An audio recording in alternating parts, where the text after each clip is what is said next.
Hi, good evening. Welcome to What the Papers Are Saying. My name is Selorm Adonoo. This week, we woke up to a tumultuous news item regarding matters in Sogakope.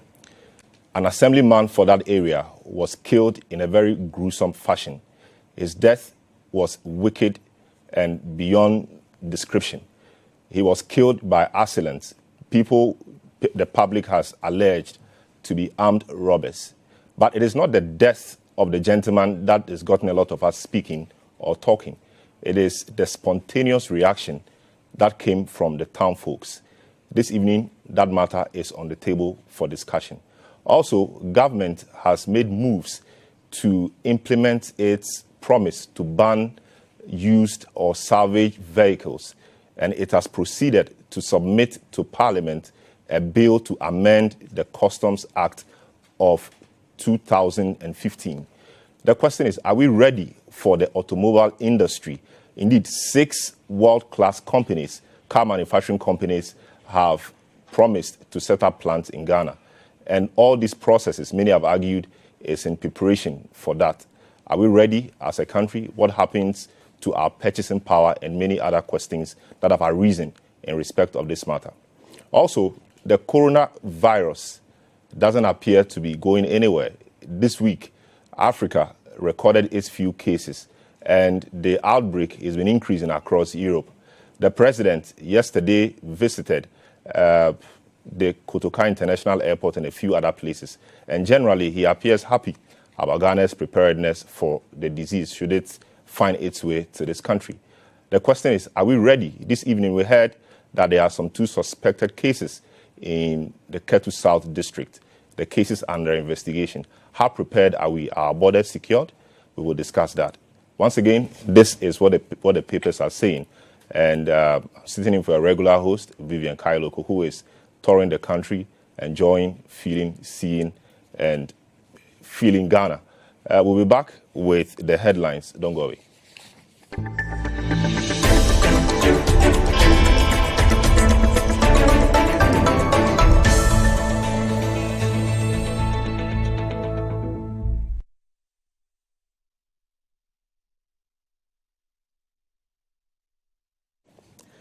You're welcome back to What the Papers Are Saying. Before I introduce my guests, let me take you through some of the headlines we've had this week. Citi Newsroom says Sogakope opinion leader denies claims he incited youth to protest. Daily Guide, mayhem at Sogakope, 1 shot. Ghanaian Times, Volta Regional Minister announces 10,000 Citi bounty for arrest of assassins of Sogakope Assemblyman. Citi Newsroom, Sogakope Nalag condemns killing of Assemblyman, calls for calm among members. The Chronicle says Sogakope Assemblyman killed for revenge, but Rawlings thinks it's a politically related matter. The Citi Newsroom again says Volta Region, Sogakope police to be investigated following residents' anger. This is how the new publisher had it. Gang kills Sogakope assembly member. Wife cut in the shoulder, head. Daughter in critical condition. Citi Newsroom again. Sogakope residents clash with police over killing of assemblyman. The Daily Guide says Sogakope assemblyman shot dead. Now we move to the other story on the ban on used and salvage vehicles.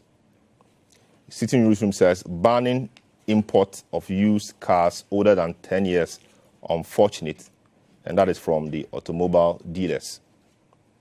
Citi Newsroom again, government justifies ban on imported accident and overage or over 10-year-old cars.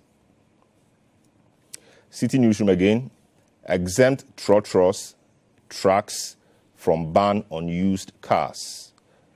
And this is coming from the Automobile Dealers Union. Government to engage used car dealers to distribute cars assembled in Ghana. another one from citinewsroom.com.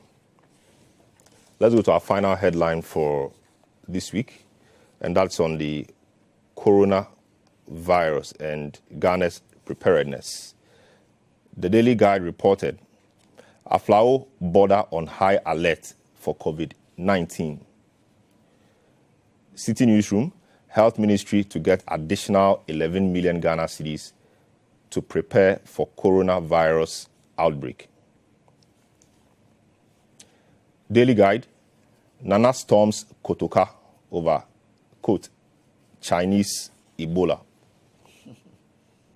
Citi Newsroom, coronavirus, 25-bed facility at 37 military hospital to be ready soon. And this according to the health minister.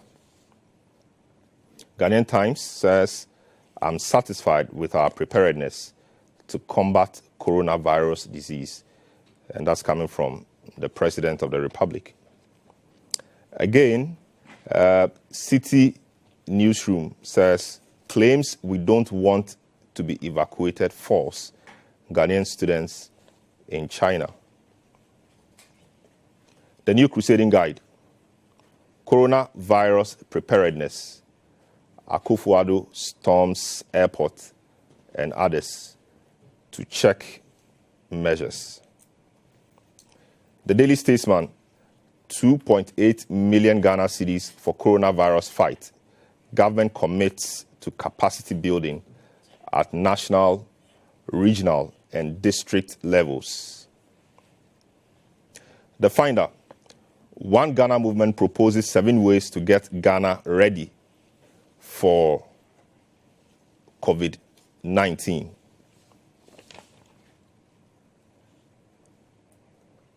Citi Newsroom, Ghana ready to handle coronavirus outbreak, just like Ebola. And this is coming from Oko Boy. And finally, Graphic Business, coronavirus dampens gains from Cedi stability. That's from Graphic Business. So these are the headlines for today.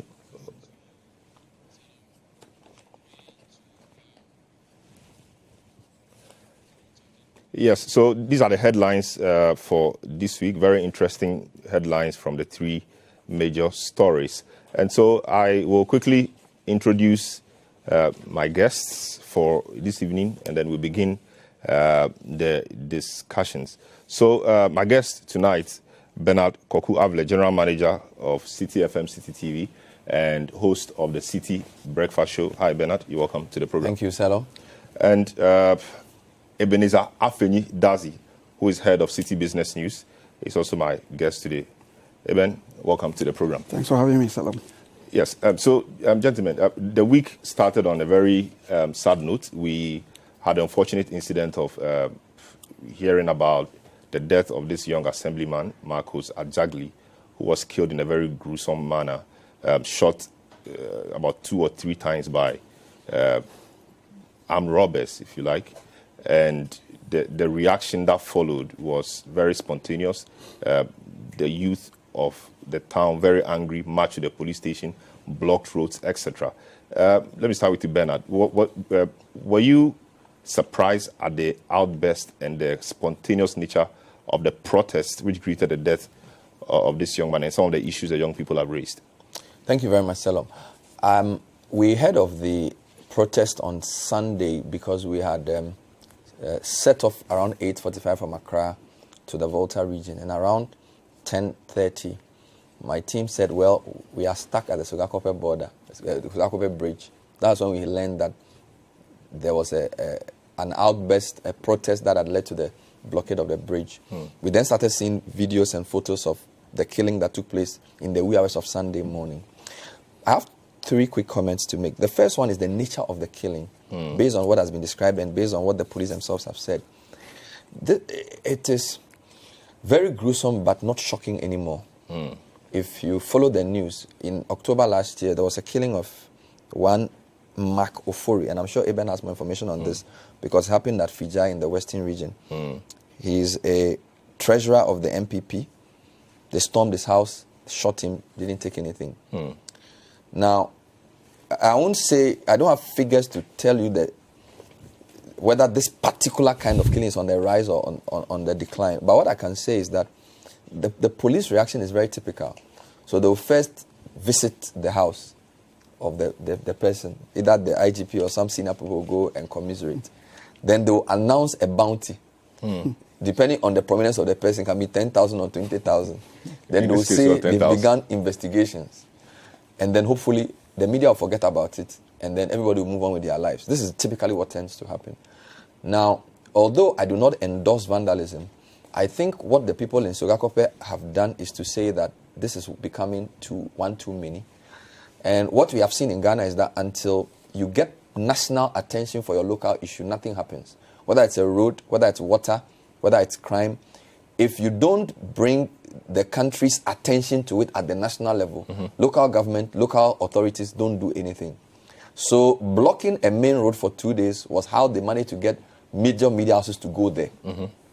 Which is why you are hearing senior people, Rawlings and co, commenting, because we've been told that this is not the first time, and that Sogakope has become a very troubling place, partly because of its strategic location. It's less than 2 hours from Ho, less than 2 hours from Avle, less than 2 hours from Tema. Less than 2 hours from Accra. So it's a very interesting melting point. So my point is that we've almost come to a point where such killings don't attract any serious conclusion because the police as an institution has been weakened.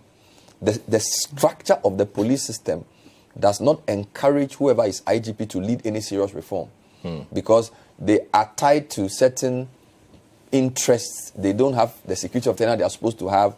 The mindset of the police service is not professional enough.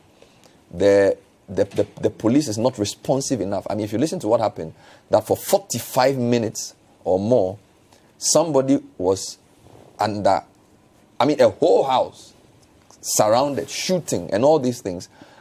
The police say they got the first call at 12:50. They got the second call at 10 minutes past 1. And that the patrol team was far away. Meanwhile, the residents say there are no less than 5 police checkpoints on less than a 2-kilometer stretch of road, and the police station was not too far away from where it happened. Now, I'm not defending the residents, but my point is that if you're a police service and in an hour you cannot respond to such a major issue, you should question your processes, right? So for me, I don't think the police should be defensive. They have to admit that their primary duty of protecting lives, they have failed. And it needn't take a demonstration or lawlessness for them to understand that the level at which they are protecting citizens is below par. And I think that if we have to change this, we need a very serious look at the police service. If we want a professional police service, I think if you look at, for example, the way change happens in Ghana, you need to give the IGP a certain security of tenure. You must insulate them from political cycles so they can really focus on the core duty of policing, so that they can bring professionalism into the system. It's not just buying vehicles for the police and then buying them things. It's about the mindset of the institution and how they see their work. What does security of tenure have to do with the responsiveness of the police in this case? Because to build an institution, you need strong leaders, right? So there's debate about leaders versus systems. That's a chicken and egg. Institutions don't evolve on their own. Institutions are built by effective leaders who put in place structures that outlive them. Now, the police as an institution is atrophying because we have years of neglect, poor training of the people in the service. A lot of them are under, what's the word to use, unmotivated. I mean, if you listen to if somebody goes to a police station with a case, even the response will tell you that this person is not interested in helping you. Do you understand me? Now, that type of change management you need has to be instigated by a group of leaders. And those leaders must believe that they have the space to bring that change.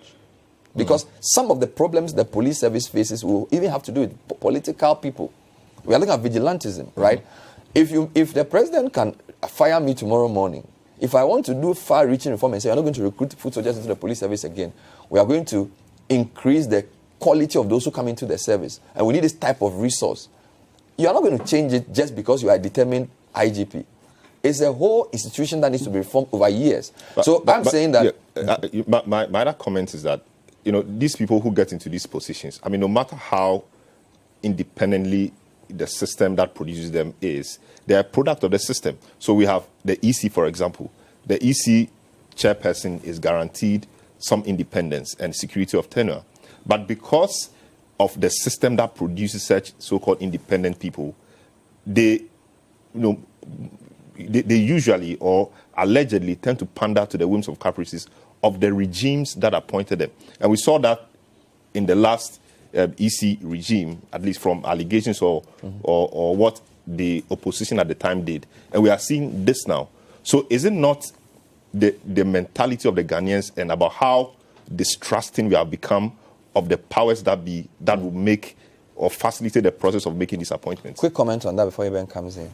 I learned recently that for institutional reform to occur, the reformer must differentiate between working in a system and working on a system. Our current IGPs are working in a system. The process that produces them, the leadership of the police or the directors, they come from a system.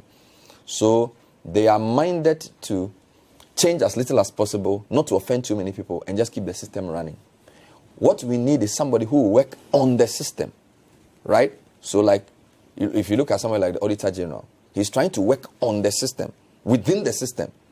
So he's trying to say that we will disallow certain kinds of transactions. We will do things that will change the way the system is. We are going to shake up the system. And he appears to be having problems with the system that produced him. That's my point. So, and the police is one of the institutions that politicians keep very close to their chest because they know that civil order is an important part of their tenure. So I am saying that, yes, the IGP and his team have to move in. They can use Sogakope as a case study of reform to say, look, relationships between the police and citizens have broken down. You can't have effective policing if citizens won't cooperate with you. My limited view is that they need to make a change of the people who run policing in Sogakope and rebuild community trust. You have to say, look, it's not working. We are sorry this happened. We are going to bring new people, engage the chiefs, engage the community leaders and say, let's start afresh while we investigate this. But if they simply brush this aside, dismiss it and blame some troublemakers for what's going on, we're not going to see an improvement. Eben, very interesting point so far. Bernard makes a point about Sogakope. The police may be deciding to make Sogakope a case study for these kinds of things and deciding to work or determining to work on the system. But we've seen more high-profile deaths. We saw that of J.B. Dankwa. Till date, we've not had a resolution to that matter. It's been 4 or 5 days after this incident. What's your response on the police's or what's your comment on the police's response to this, given that we've not heard any reassuring message from the police, we've not heard any progress made in terms of leads to the perpetrators of the crime? Where does this put us? Selorm, I think it just still puts us in an uncertain position as far as security in Ghana is concerned. I have never felt this country has been safe enough, and it's not under this regime. It cuts across for all these years that we've been in this country. Recently, on Point of View, Bernard did a chronology of high-profile deaths that have happened over time.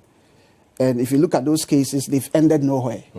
People have never been arrested, or they were arrested, we go through the process, we find out they are either not culpable, and we leave them. Some of them are even shocking because in the initial stages, you hear of leads. I remember when the young man Fenekotre died, there were leads. There were leads, there were even names all around that somebody within the entertainment industry harmed him and all that. But today, Fenekotre is gone. Nothing happened. We are here. The woman at the Tema port who was killed, we were told of sperm being found even on her body. So there were suspicions that she may have been raped before she was killed. Up to today, think that was disproved, or that side of things. Well, the initial suspect, who was the houseboy, it was proved that sperm didn't match the DNA. But that did not disprove the fact that there was sperm. But they are investigating. But you're right, they've still not finished. But that's the point. matter is still, I can. And the recent one in Kumasi, the Takrady one, the treasurer who was killed, like Bernard mentioned. Selorm, I can tell you that I can bet my life that most of these cases will go just like that, and they will vanish. And we are not in a country where police have a way of proper records and seriousness such that cases can be followed even after 10 years. I can tell you that after 3-4 years, sometimes not even 3 years or 4, the police actually goes to sleep. They put the case file somewhere and they go to sleep. So the system itself that just doesn't work. So for me, I always say that you have to be conscious about your own safety in this country. And also, let's also not forget that even in the developed countries, policing is not 100% anywhere in the world.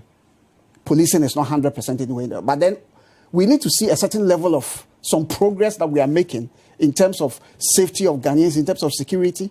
Selorm, I get worried because, so I was telling somebody recently about, somebody was talking to me about the war against indiscipline and how we are doing well and all that, and it should be sustained. But I told the person that, do you know that the difference in the war against indiscipline campaign is the camera? Oh, yeah. The difference is the camera. Yes. When the camera is not there, I can tell you most of those people, they won't respect the police, and some of the police themselves will compromise themselves, take money and leave the people. That is why in developed countries, I told somebody that, you know, the only way that program can be sustained is that this program should let the police see that, okay, why don't we start thinking of the seriousness of fixing cameras on our highways? Because in developed countries, there's a show I watch on Facebook. It's called Courts in Providence.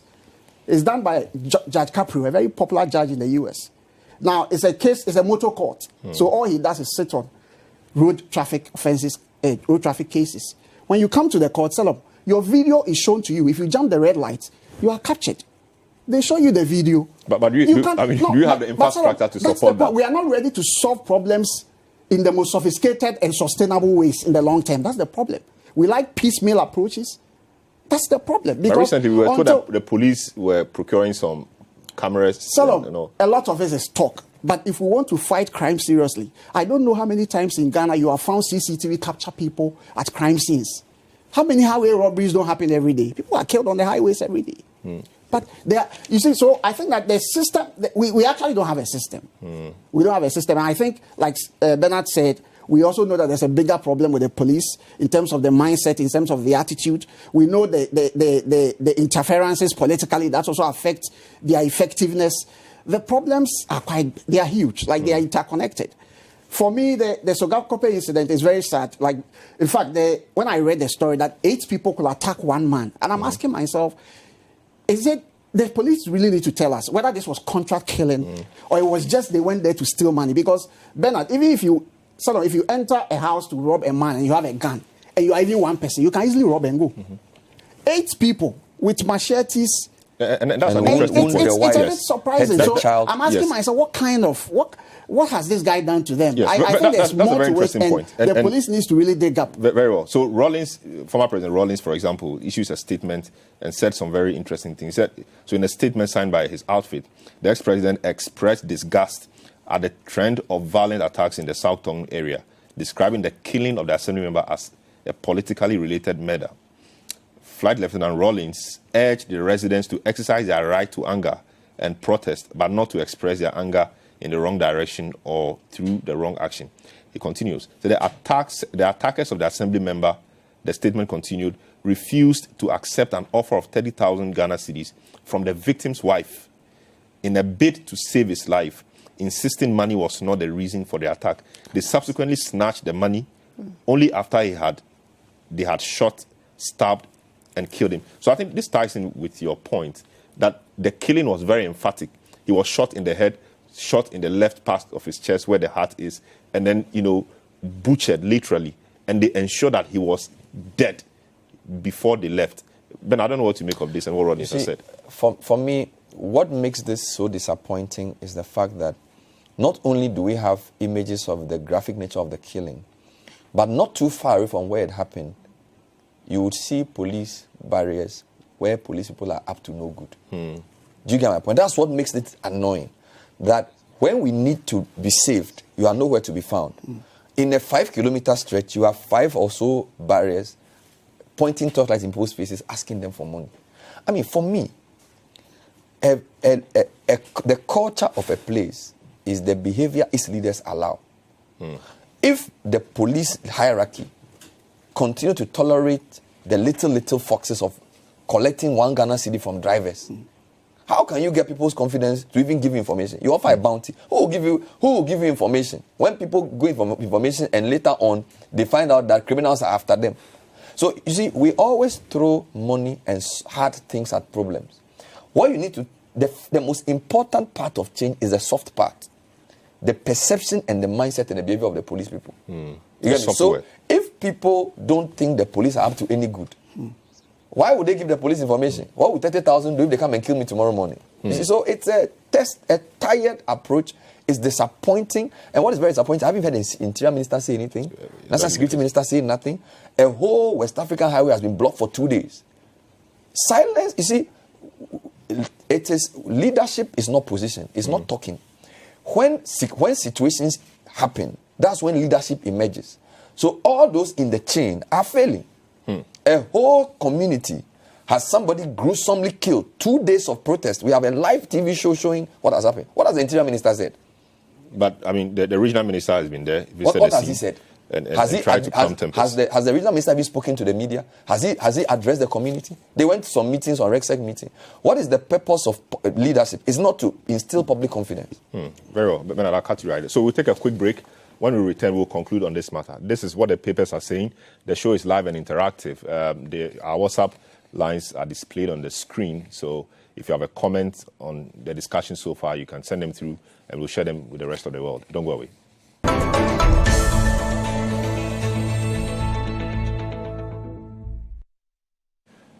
You're welcome back to what the papers are saying. My name is Selorm Adonoo, and I'm here tonight with Bernard Avle, host of the Citi Breakfast Show and general manager of Citi FM, Citi TV, and Ebenezer Afanyi, Dadzie, head of Citi Business. You've been looking at the Sogakope killing and matters arising.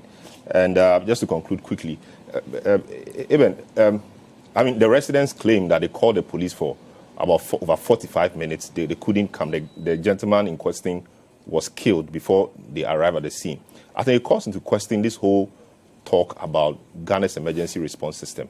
Recently, we launched the code 112, and we were told that it's an integrated system. The police, the fire service, ambulance were all part of it. So when you call, it gets to a central center, and then the call is directed to the appropriate place. Will you say that this system isn't working, or it's not being popularized or publicized enough for people to know and call? Because I don't know how their call to the police was, whether they were calling private lines or office lines. I don't know how.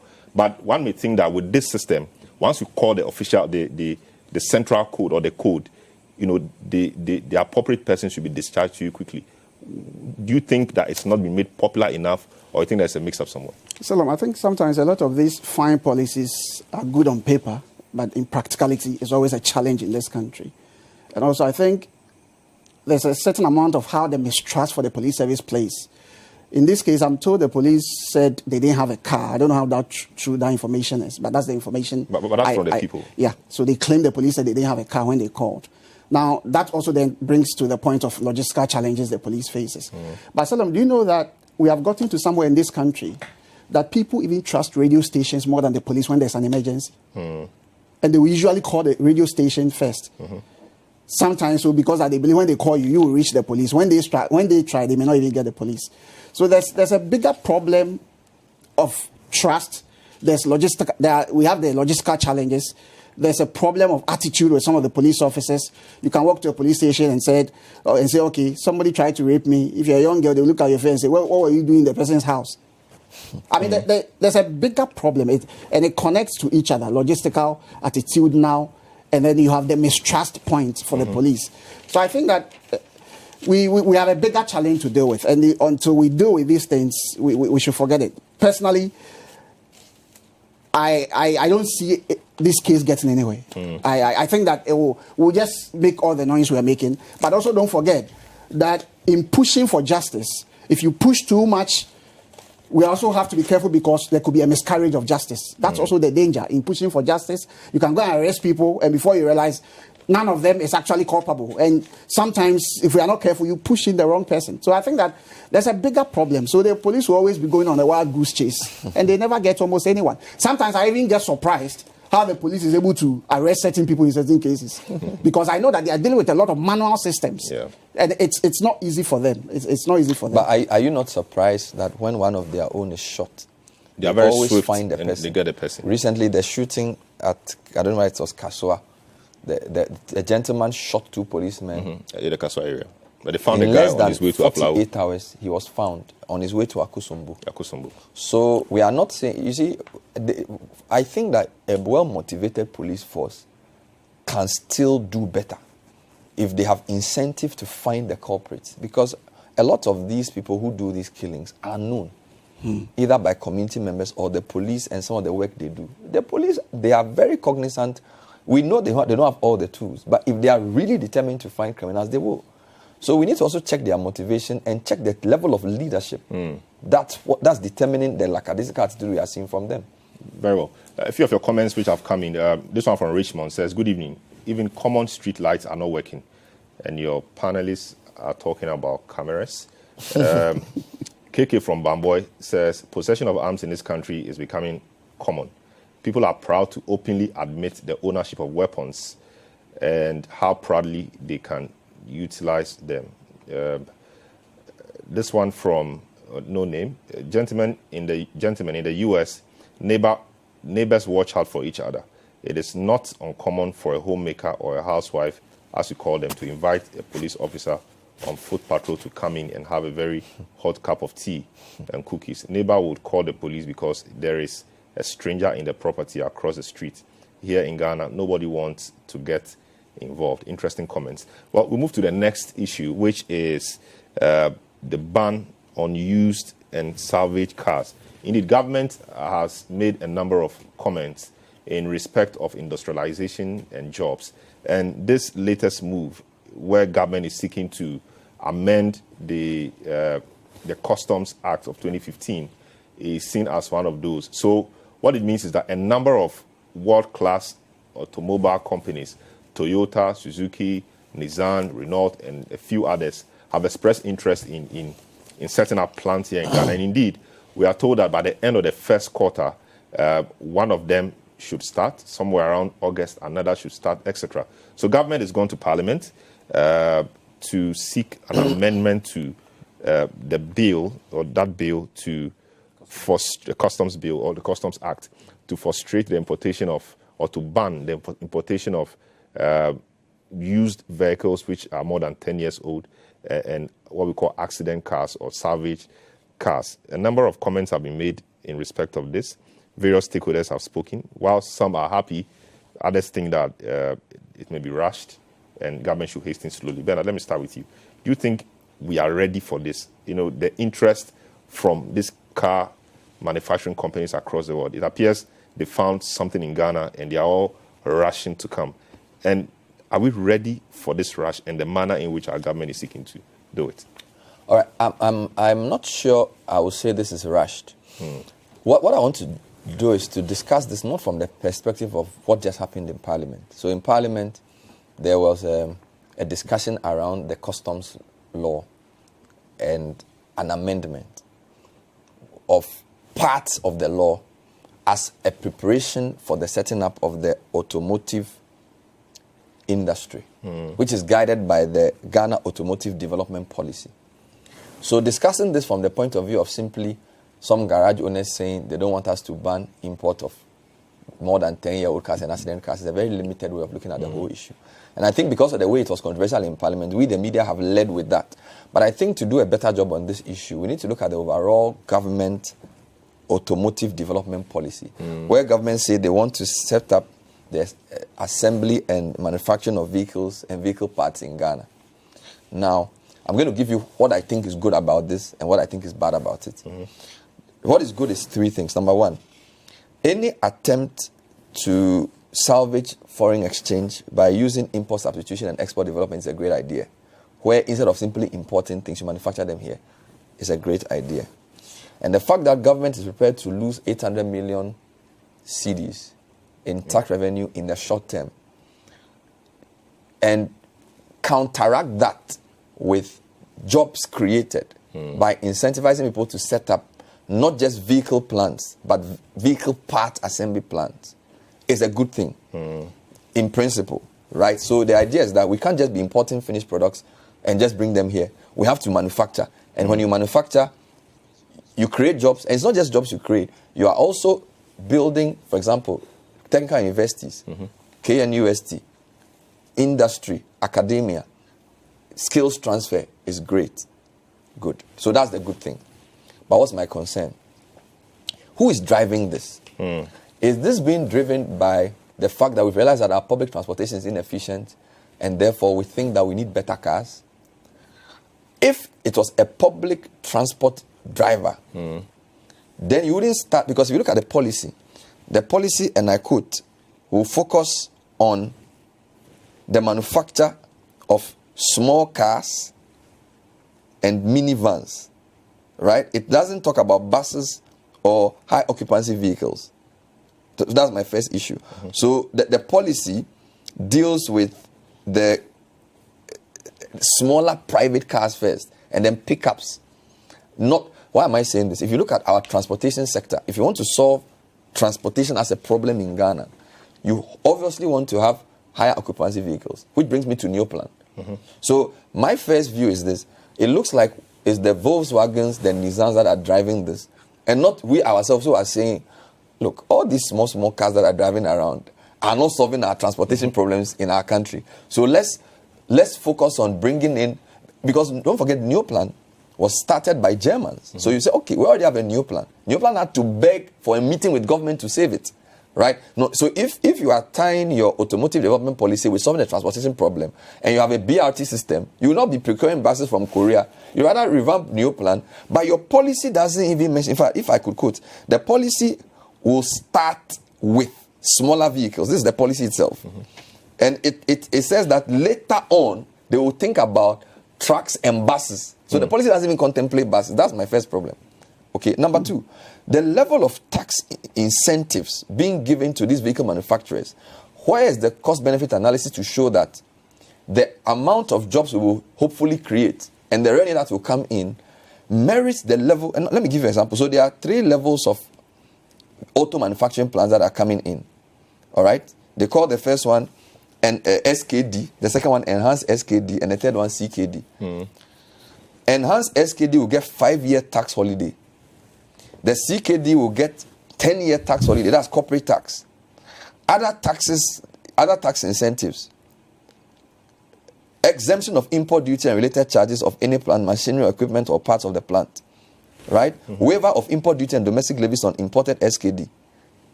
They will not pay import VAT, NHIS levy, GET fund, EXIM levy, special import levy, all waived. Meanwhile, imported vehicles will get a 35% tariff. So my concern is, so somebody says I'm coming to set up a manufacturing plant in Ghana. You're giving them all these tax incentives. Well, it appears we are begging them to come in. So we must make the conditions conducive for them to try. We are trying to get them to come here to manufacture vehicle and vehicle part, which is great. But I need more numbers to convince me that we have thought through this thing well, and that we are not just trying to create business for somebody, but we are solving our problems in an integrated way. Do you understand me? That's what I'm saying, that if I, based on my limited knowledge, were coming to start a car manufacturing plant, I will start with already the existing Neoplan. Because we need more buses to help our people, because majority of people cannot buy cars. If you look at the policy, they are not talking about how to make it possible for people to even buy cars. The average Ghanaian worker cannot afford a fresh car. There are some interesting stats that Delali Adogla in the write-up he did recently. It's titled, "As Ghana Eyes an Auto Industry, What Can We Learn from Abroad?" And he looked at the example of Rwanda and everything. So he said, this doesn't bode too well for our pockets. Turning our heads back to Rwanda, the cost of the locally assembled cars in that country is somewhat high compared to international markets. On the company's global website, a VW Tiguan is priced at $24,295, which is about $10,000 less than the pricing in Rwanda, while the Volkswagen Passat retails at $37,674 in Rwanda, as opposed to $25,295 on the international market.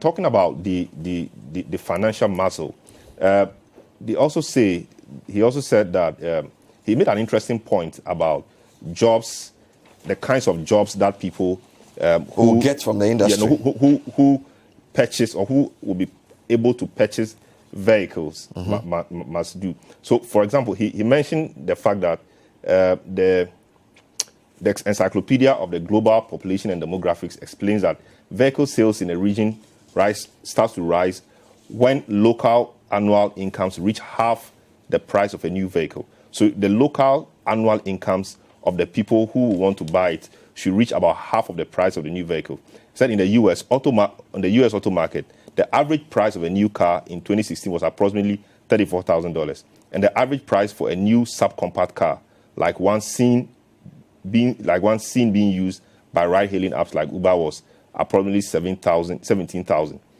And he compares this with the average earnings per year.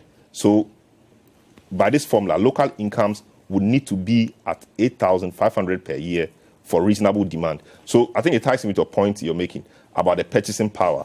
Now, I need to say, though, that the automotive development policy contemplates the issue of affordability, and that's something they call an asset-based vehicle financing scheme to promote the purchase of locally assembled vehicles and vehicles imported by local assemblers.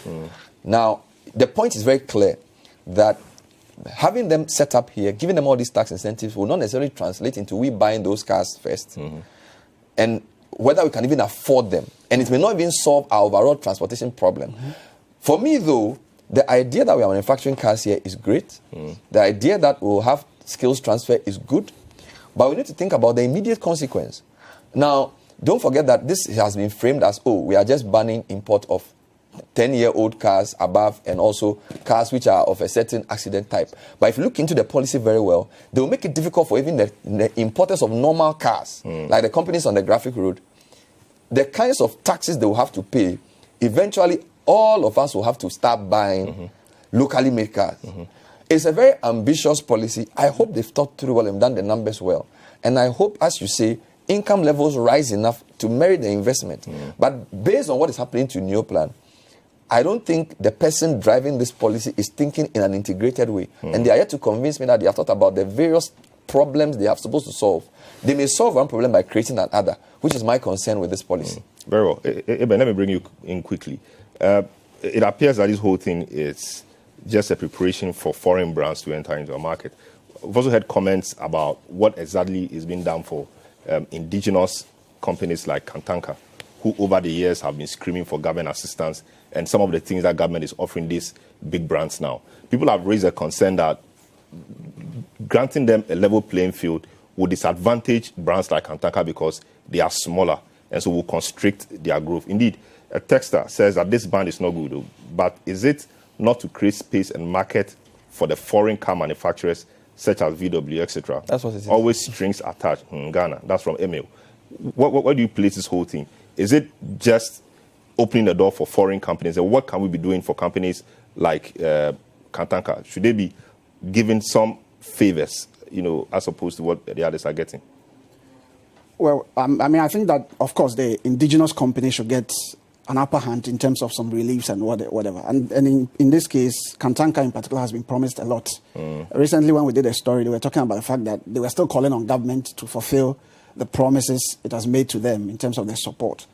Selorm, I think that the underlying factor of all this policy is also industrialization. I mean, we make all the noise about the strength of our currency and all that, but we know that a lot of our problems is because we are an import-driven economy. And cars are very critical assets for any country. So if we're able to have, or even get to a point where we're able to produce some here, it's going to help us in so many ways. But of course, I think that in as much as the ideas are good, governments must tread cautiously, else we may end up shooting ourselves in the foot. Because these companies, obviously, that are coming, their first interest is profit. They are not coming for Father Christmas and to sell cars to us at cheap rates. So we need to tread cautiously. I have listened to the Automobile Dealers Union Ghana, and from what they are saying, it doesn't look like they are completely against portions of what governments want to do. But they are saying that we need to be careful. For instance, I listened to the General Secretary of the Union, Clifford Ansu, and he says, okay, so you want to ban salvage cars, which is what we call accident cars. Now, if a car has just the fender. The extent of the damage hasn't been dealt with. So if a car's fender is broken, you say we shouldn't bring that car to Ghana? So I think there should be clarity on those. That's the point. So they are demanding that government needs to come to the table again with them. I think they've engaged them in some conversations. The committee met them. They need to review some of the things they are talking about. Because, between 2005 to 2016, Ghana imported 1 million cars. And if you do the calculation, that means 100,000 cars a year came into the country. And 80% of them are used cars. 80%. And that tells you that very few people are using new cars. Of course, purchasing power is a big issue. I am here to get my first car. If I have money to go and buy a car, I can't buy a new car. I will buy a used car. But I think that... No, if you have a lot of money, you go for... Let's be realistic. Yourself to use no, we are being realistic. Most of the young people who started today, your first car, I know, was not a brand new car. So the reality is that this thing is going to affect not just people in the industry. All of us who want to drive should think about it. But for me, the point Bernard makes is that there's a bigger problem about public transport system, which we need to fix. Yeah. Because you see, Selorm, every young man coming up in Ghana today wants to own a car. When I walk through the streets of Accra, I ask myself, if these are the same roads we have, in the next 5-10 years, if every young man wants to own a car, Selorm, you and I cannot move our cars from our homes. So the public transport is a bigger conversation that we need to have. Because even these days, I'm told that those who have lived outside, some of them will tell you that they park their cars, they join public transport, they join either a bus or a train because the system is working. In Ghana these days, I know some people who have cars, they park them to pick Uber. So all that has a way of reducing the stress on our roads. We are not building trains within Accra. So, Selorm, we have a bigger problem to deal with. Government needs to tread cautiously. This may be a good idea. Also, don't forget that a lot of the cars they are throwing here is polluting the environment. And we need to be also... So they are solving an environmental problem, an industrialization problem, one, and also to create jobs and what have you. I think there's a good part. We need to tread cautiously. The speed may be too much. They need to slow down a bit. I think it's an issue about green environment versus the green dollar bills. Yeah, anyway, they need to be slow. This is what the papers are saying. We'll return and then look at the matter of the coronavirus. It's spreading... it's spreading now swiftly, if I should say, across Europe. And Africa has recorded its few cases in the last week. And Ghana this evening, we hear, has some 2 suspected cases in the Ketu South district. We'll return and have more on this. Don't go away. Hi, welcome back. This is what the papers are saying. We move to our next subject, which is the coronavirus outbreak. The World Health Organization has said that we've not reached pandemic levels yet, but it appears the disease is still spreading. About 3,300 people have died. There's been about 90,000 infections across the world. Whilst the rate of infection may be slowing down at other parts of the world, that of Europe appears to be increasing. And Africa has recorded its first few cases in Senegal and in Nigeria. The president yesterday visited some of our facilities we are putting in place in preparedness for this should it come to Ghana. And so he visited the Kodoka International Airport and the 2 centers, I think Ridge Hospital and one other place. Tema. And Tema. And his verdict is that we are in a good place. We are prepared. Eben, let me start with you. Do you feel the vibe of the president? Do you feel the assurance of the president? Do you feel same that should the unexpected happen, Ghana is prepared to deal with this? So I think the effectiveness of your system can only be tested when you have a case. So for now, I think, he could just talk because he has seen a few things. We're slow in terms of even what we put in place, unlike what we did with Ebola. Also, I felt because we thought Ebola was much closer, because Ebola was within Africa, much of it. And so it was much closer, and we did so much. We set up an Ebola center in Ghana. We even sent people from Ghana to go to Sierra Leone to help Ebola, people who had been affected, which was so dangerous because the fatality rate of Ebola is almost 50 to 90% compared to coronavirus, which is just 1 to 2%. That's why we have a huge recovery rate for coronavirus. But I think we can only say when something really comes in. But for now, I think because the noise we had made, people had criticized them, they had to quickly come and put some of these things. But I think it's a process. They are yet to put a full process in place. So I don't know where the president is getting that conviction. But I think is what the ministers are telling him and all that. Like what happened in Rwanda when the minister had to lie, basically, and Kagame fired him. Yes, I think that's what's happening. What do you think of the alertness or the awareness of the Ghanaian? I watched a Vox Pop recently. Quite a number of people didn't appear to even know about the disease. It was scary. It's not as much. I mean, because that is also part of the preparation, the public campaign, the education on the ground. I mean, we saw Ebola, the campaign was so much. This doesn't seem to be so. Maybe they are now yet to roll it out. But there's really no conviction of that safety in the minds of Ghanaians as far as this condition is concerned. And we need to up our game because it's a global village now. It may be far away from us, miles away in China, but people are moving and they are coming close to us. And now, don't forget, we are even more closer to the Chinese than now. And recently, a friend was telling me she picked a trotro and he saw a Chinese in the trotro who was wearing a nose mask. And she was shocked. And it's like, but we don't have a case in Ghana. So that tells you how much the Chinese takes this, of course, because it's originated from there. That's where the numbers are huge. And in Africa, it's not only Nigeria and Senegal. It's actually 6 countries. Morocco has a case. Tunisia has a case. Nigeria. In fact, Algeria has the highest. Algeria has about 16 cases. So Nigeria is just one. So it's gradually coming, and we need to put ourselves together so that we are not taken by surprise. All right, we're just wrapping up. So Bernard, I don't know how the world will be after this. I mean, in the speed of trust, I mean, COVID talks about one thing changing everything, and he gives example of September 11 changing everything at airports, etc. Do you think that if the world is able to contain this, the world will change, or the world will see a change in its public health systems because of what the coronavirus has taught us? I think it depends on our response. Clearly, it's a global problem, and so for me, it's a good opportunity to do better. I don't understand some of the scientific things, but I understand public education. And I think there's still a big opportunity for us to engage the public better, set up official channels of communication, and let people know more about this before it comes, if it will come at all. So I think there's a lot more we can do on the public education side. As for the other aspects, you and Eben know a lot more than I do. So I won't comment on that. All right, so this is how we conclude today's edition of What the Papers Are Saying. My guests today have been Bernard Koku Avle, General Manager of Citi FM, host of the Citi Breakfast Show, Citi FM and Citi TV, host of the Citi Breakfast Show, Ebenezer Afanyi Dadzie, who is head of Citi Business News. My name is Selorm Adonoo. I'm starting for a regular host, Vivian Kailoko. And so Vivian's View actually returns next week. Have a good evening.